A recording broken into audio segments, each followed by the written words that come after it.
Hello everyone and welcome back to another episode of Experience Kills. I'm your host and today I'm joined by Leah. Hello. And today we're going to have a little bit of a chat about a curious little hybrid game which is called Dice Legacy, out now on PC by Destiny Bit and Raven's Court. And Destiny Bit hailing from lovely sunny Italy, which is Nice. alright, isn't it? Yeah. I could do with being there now. It's a bit grey. It's a bit grey, but it's been quite warm. We've had a bit of a late summer surge here in the UK. But no, I want to talk about Dice Legacy because I'm a big fan of city builder, colony builder games, right? As you may already be aware. And I love that feeling of growing a settlement and developing a town and, doing the old setting up of the best sort of routes between buildings to maximise, productivity and the economy and all of that. I love it ever since the days of Settlers. Did you play Settlers? I think I might have done. I've definitely played things like this, though. I too enjoy colony builders. Yes. I think I played one called Villages on my phone. It was very good. Except you haven't played ones like this because there's a really interesting wrinkle that's been added to Dice Legacy, and that's the eponymous dice element of the game. So the nature of that basically makes a lot of your ability to build and the decisions you're going to make be semi-dictated by the random roll of dice, which makes things challenging, shall we say. So the way that they describe Dice Legacy is a roguelike survival city builder.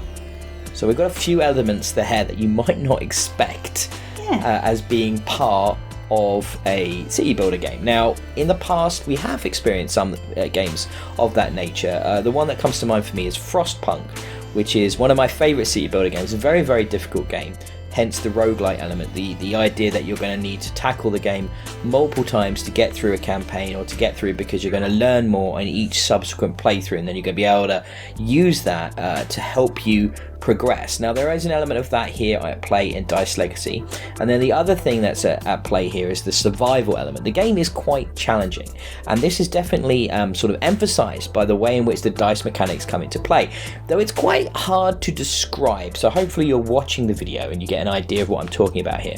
But basically, each of your dice has various faces which dictate functions in the game. So it could be that you can gather resources, it could be that you could build, that you could do scouting or exploration, that you could use them for research purposes and things like that. So obviously you've got multiple dice up to a cap of 12 that I've definitely experienced for the majority of the game.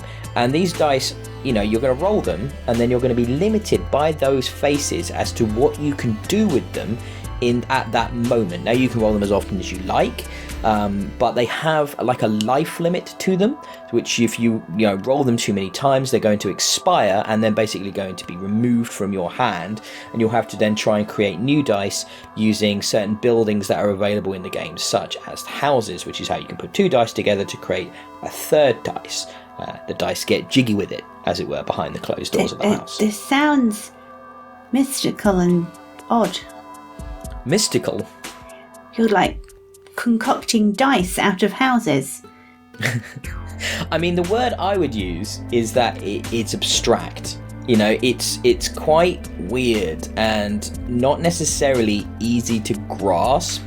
I had to play the first campaign of this game a few times to really get my head around how the dice interacted with the world, how they interacted with the different buildings, how they interacted with the environment, because there's things like gathering resources and the ability, obviously constructing different buildings, and then different dice on different faces can interact with the buildings in different ways. It's really quite complicated, especially if we're used to a city builder that uses the various usual options of peasants do this and build things, and you can then you need your resources that then mean you can build soldiers and stuff like that. This is all kind of that's all there, but it's stuck behind these dice mechanics, and I don't know if I like it, in all honesty. Just hearing you talk about it sounds like it might annoy me, but I'm not sure. It sounds really weird, I'll be honest. Yeah, and I think I don't know what came first, chicken or egg situation here. If the idea of the dice were, I know, let's how do we change up a city building mechanics. Let's bring dice into it. I don't really know where the dice idea come from, because it's certainly not something I've seen before. It's unique to my knowledge, and it does have a sort of a slight board game feel to it. But my biggest problem was understanding, because while you can pause the game, it's always going. It's not turn-based, and you end up getting attacked pretty continuously by enemy factions on the map. Now, one of the things I love about this game, it's got a fantastic visual presentation to it. It's all like set on this halo, this ring world, which is pretty cool. And that, you know, you have this, it's beautiful to look at, wonderfully animated. The buildings are wonderfully rendered. Everything looks very crisp and almost realistic in its presentation. But you're always being attacked by the enemy factions, especially as you get a bit further in. It gives you a little bit of a grace period at the start on a map, but then it starts to get hard. So with that happening, you have to always have like soldier dice, or at least roll dice, so they have the sort of sword icon on them, so you can use them to defend yourself. So there's a pressure constantly being applied to you, which is the survival element of the game. So you're doing that while trying to juggle the right dice on the right buildings at the right time, and then you're not getting them, so you're rolling them, and then you burn a dice because you weren't paying attention, and then you start to run on low on dice, and then winter comes, and then if you use the dice in winter, they might freeze, and if they freeze, you can't do anything with them, and it's just layers of complexity that get dropped on you pretty quick. The game is hard, and it definitely is about, here's the roguelike element, it's about dying and failing and replaying and getting better and more comfortable with what you got to do. The only problem I had was that I wasn't always sure what to do, partly because it was hard for me to recognize what buildings did what.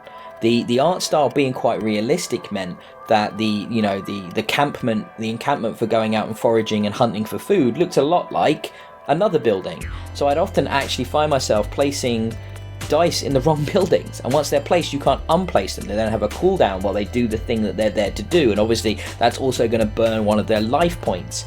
The game is really intense and hard and challenging, which is surprising when you look at it, because it doesn't look like that. Frostpunk has a look to it which is, this is going to kick your ass. This is post-apocalypse.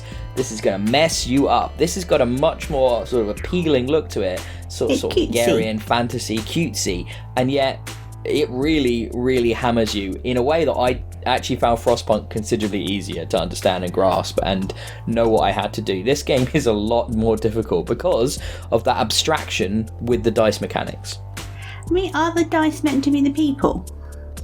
No, there are people wandering around. It's like they're more like the actions of the people. They're like what you're telling people to do, almost.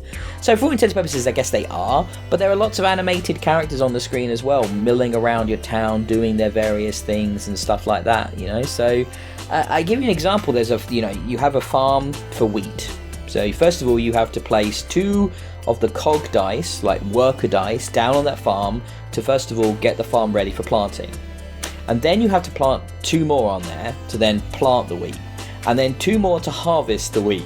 And it's like, that's a lot of resources that are really difficult, because once you start getting big and expanding around the halo, you've got lots of different buildings that all have different functions, that all require different dice at different times to do things. So keeping track of everything is a really challenging thing, especially as the way the game is sort of visually represented on this halo, on this ring world. You only see a small segment of it at a time. So I found myself scrolling up and down round the circumference of this thing, to like from one building to another, to try and actually get stuff going, you know. So and I would miss stuff, and then I would get, you know, attacked again, and all of a sudden I'm behind the 8 ball and I'm just getting swamped with things, and I never felt like I could get on top of stuff.